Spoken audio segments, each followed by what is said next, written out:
El reverendo Soper, anterior vicepresidente de ministerios a las iglesias de nuestra denominación, describió su primera visita a una iglesia de la Alianza Cristiana y Misionera. Hace casi 40 años, su esposa y él buscaban una iglesia donde pudieran asistir. Inicialmente les intrigó mucho el nombre tan largo e incómodo de pronunciar de la denominación la Alianza Cristiana y Misionera. Con el tiempo, llegó a ver que el nombre nos describe con bastante precisión. Pero sobre todo él quería saber qué era lo que estas personas realmente creían. El reverendo Soper creció en una iglesia bautista, pero no llegó a conocer a Cristo hasta que estaba comenzando sus estudios graduados en filosofía.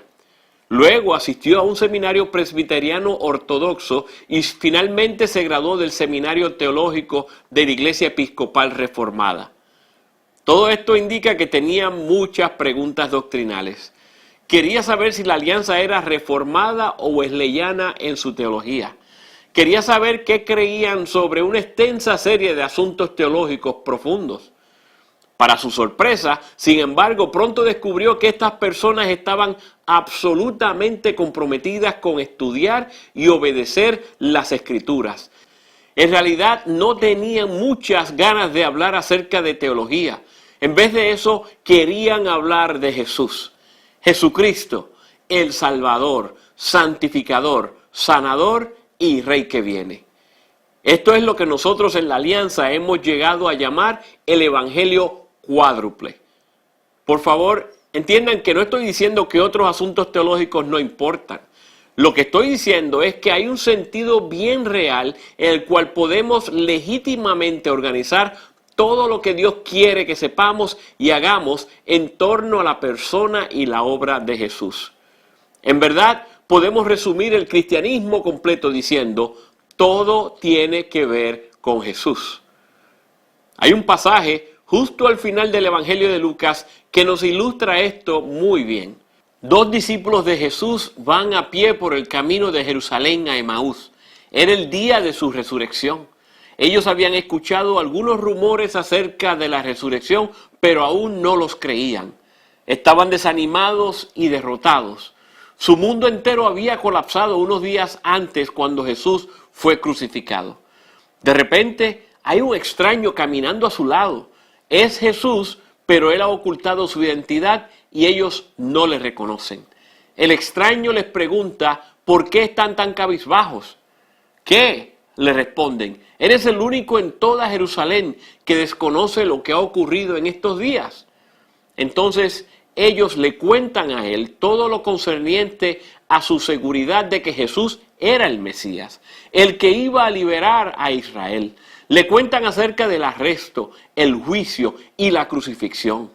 Entonces, nos dice Lucas, Jesús procedió a abrir las Escrituras y explicar todo lo que enseñan acerca de él. No tengo idea de cuánto tiempo les tomó caminar hasta Emaús. Son como 8 millas a pie desde Jerusalén.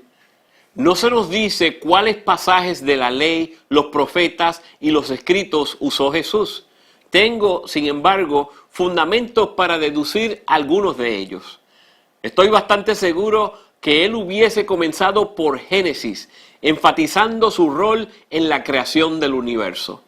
Cuando hizo referencia a las palabras de Dios en Génesis capítulo 1, versículo 26, hagamos al ser humano a nuestra imagen y semejanza. Creo que él les habría preguntado, ¿a quién creen que Dios le hablaba? Me hablaba a mí. Al repasar la historia de Adán y Eva y la caída, pienso que él se hubiese detenido nuevamente en Génesis capítulo 3, versículo 15, y tomando el tiempo de explicar la primera promesa de un Salvador, la serpiente morderá su talón, pero él le aplastaría la cabeza. Bien me lo imagino preguntando, ¿qué piensan que ocurrió el viernes pasado en la cruz? Ahí fue. Él me hirió mi calcañar, pero yo aplasté la cabeza de Satanás. Hay muchos otros pasajes, solo en el libro de Génesis, que él pudo haber mencionado. Pero sé que él se tuvo que haber detenido en Génesis capítulo 22. Ese es el relato de Abraham e Isaac en el monte Moriah. Es un relato extraño, pues ahí Dios le dice a Abraham que tome su único hijo, el hijo de la promesa, y que sacrifique ese hijo en el monte Moriah. Ahora, ¿por qué le diría Dios a alguien que mate a su propio hijo? El relato no tiene sentido, a no ser que usted entienda que Dios estaba tratando de ayudar a Abraham a comprender lo que él mismo haría un día al sacrificar su propio hijo unigénito por los pecados del mundo. En el relato de Génesis, Dios en el último momento provee un sacrificio sustituto, un carnero enredado en un arbusto. Pero en el monte del Calvario no habría sustituto. El propio Hijo de Dios sería el sacrificio. Génesis 22, tiene que ver conmigo, él hubiese dicho. Él se hubiera detenido otra vez en Éxodo capítulo 12 para explicar la historia del Cordero Pascual. En la noche que Israel fue librado de la esclavitud en Egipto, a los israelitas se les requirió sacrificar un Cordero Pascual y colocar su sangre en 3 lugares, a los lados y la parte superior de los marcos de la puerta, en la forma de una cruz. Él les hubiera recordado que un día, cuando vio a Jesús andando por el camino, Juan el Bautista había dicho: ahí va el Cordero de Dios, el que quita los pecados del mundo. Y les hubiera dicho, eso tenía que ver conmigo. En el libro de Números había un relato que ningún rabino pudo alguna vez explicar. Israel había pecado nuevamente contra Dios y una plaga de serpientes venenosas había venido sobre ellos y muchos morían. Cuando fueron a Moisés para pedirle que intercediera con Dios, el Señor le dijo a Moisés que hiciera una imagen de una serpiente y que la alzara en un asta en el centro del campamento. Todo el que mirara a la serpiente sería sanado. ¿Hacer una imagen de una serpiente? ¿No había prohibido Dios expresamente que se hicieran imágenes y una serpiente, el símbolo del pecado? Nadie podía comprender esa historia, pero mientras caminaban hacia Emaús, Jesús les hubiera recordado a los discípulos que un día Él les había dicho que así como levantó Moisés la serpiente en el desierto, así también tiene que ser levantado el Hijo del Hombre. Y yo, si soy levantado, atraeré a todos a mí. Esa historia, todo tiene que ver conmigo. Él se tiene que haber detenido nuevamente en las primeras palabras del Salmo 22, escrito casi 1000 años antes de su muerte y algunos 800 años antes de inventarse la crucifixión como un método de ejecución. Ese salmo describe en detalle la crucifixión y empieza con estas palabras: Dios mío, ¿por qué me has abandonado? ¿Han escuchado algo así recientemente? Él hubiese preguntado. Eran sus propias palabras desde la cruz solo 3 días antes. Se habría detenido también en Isaías capítulo 53, otro pasaje profético describiendo la crucifixión del siervo sufriente de Dios. Esa es una descripción mía. Hay cientos de pasajes adicionales en el Antiguo Testamento a los cuales él se pudo haber referido. Pero sé que él tuvo que haberse detenido también en el libro de Daniel. ¿Recuerdan la historia? El rey Nabucodonosor de Babilonia había construido una gran estatua de sí mismo y todos estaban llamados a postrarse y adorar la imagen cuando escucharan el sonar de la trompeta. Pero habían 3 hombres israelitas, Sadrach, Mesach y Abednego, quienes rehusaron postrarse. El rey, en su furia, ordenó que los fuegos del horno fueran calentados a 7 veces su calor usual y exigió que los israelitas recalcitrantes fueran lanzados dentro del horno. El fuego estaba tan caliente que los guardias que los lanzaron murieron del calor. Pero cuando el rey miró dentro del horno, no solo vio a los 3 hombres de pie ilesos, sino que había un 4.º hombre con ellos, uno que tenía la apariencia de un dios. Él les hubiera dicho: ese soy yo de nuevo. Para el tiempo que llegaron a Emaús, esos discípulos habían aprendido a leer las Escrituras de una manera completamente nueva. La lección aprendida era esta: todo tiene que ver con Jesús. Mucho antes de que el reverendo John Soper soñara con ser pastor o aún con ser cristiano, tomó una clase sobre cómo dirigirse a una audiencia. Aprendió la fórmula del comunicador. Diles lo que vas a decir, diles lo que quieres decir y entonces diles lo que dijiste. Sin duda, es un buen consejo que le ha servido bien por casi 40 años de ministerio. Pocos años después, como estudiante de teología bíblica, le intrigó un patrón en las Escrituras que a veces se identifica como profecía, hecho e interpretación. El patrón subraya el hecho de que a través del desarrollo de su revelación, Dios nos alertó a través del fenómeno de la profecía de lo que Él tenía planificado hacer.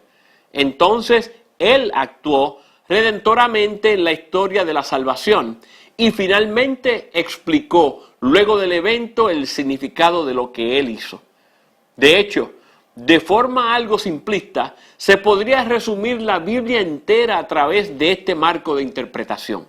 El Antiguo Testamento está repleto de profecías y estilos parecidos que nos dicen de antemano lo que Dios va a hacer para redimir al mundo.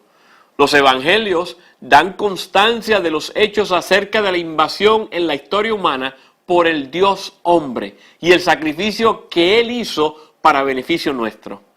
Finalmente, las epístolas explican el significado de la cruz y la resurrección y nos ayudan a comprender lo que Dios hizo en la persona de Jesús y lo que significa para nosotros que somos el objeto de su amor redentor. Dios es el maestro comunicador experto y Él se inventó la fórmula del comunicador. Es absolutamente cierto decir que toda escritura es acerca de Jesús. Todo tiene que ver con Jesús. Pero también es cierto en otro sentido. Cuando vamos a las páginas del Nuevo Testamento, hay evidencia abundante de que no solo toda escritura es acerca de Jesús, sino que todo el propósito de la creación está igualmente enfocado en Él. Y el plan entero de Dios en la historia está diseñado para traer gloria a aquel que es, en las palabras del autor del libro de Hebreos, el iniciador y perfeccionador de nuestra fe. Todo tiene que ver con Jesús. En Hebreos capítulo 1 se nos dice que Jesús es el heredero de todas las cosas, el que creó el universo, el resplandor de la gloria de Dios y la fiel imagen de lo que Él es. Todo tiene que ver con Jesús. En el primer capítulo de Colosenses, Pablo nos dice que Cristo es la imagen del Dios invisible, el primogénito sobre toda la creación, el creador de todo. De hecho, Pablo dice que todo lo que existe fue creado por medio de Él y para Él, aquel en quien a Dios le agradó habitar con toda su plenitud. Todo tiene que ver con Jesús. De hecho, la Biblia entera culmina con una visión dada al apóstol Juan en el 5º capítulo del libro de Apocalipsis. En su visión, Juan ve el trono de Dios en el cielo y observa que de pie al lado del trono de Dios, en medio de un círculo, está el Cordero, aquel que fue inmolado, Jesús. Alrededor de él están reunidos los serafines, 4 criaturas angelicales vivientes. Entonces 24 ancianos representando, creo yo, las 12 tribus de Israel y los 12 apóstoles del Nuevo Testamento. Entonces, en círculos concéntricos cada vez más amplios, Juan ve todos los ángeles del cielo. Y entonces toda la creación y están cantando esta canción. Digno es el Cordero que fue inmolado para recibir poder, riqueza, sabiduría, fortaleza, honor, gloria y alabanza. A veces todavía escucho personas decir que la Alianza Cristiana y Misionera no tiene una verdadera teología y que nuestro énfasis en el Evangelio cuádruple de Jesucristo es muy simplista.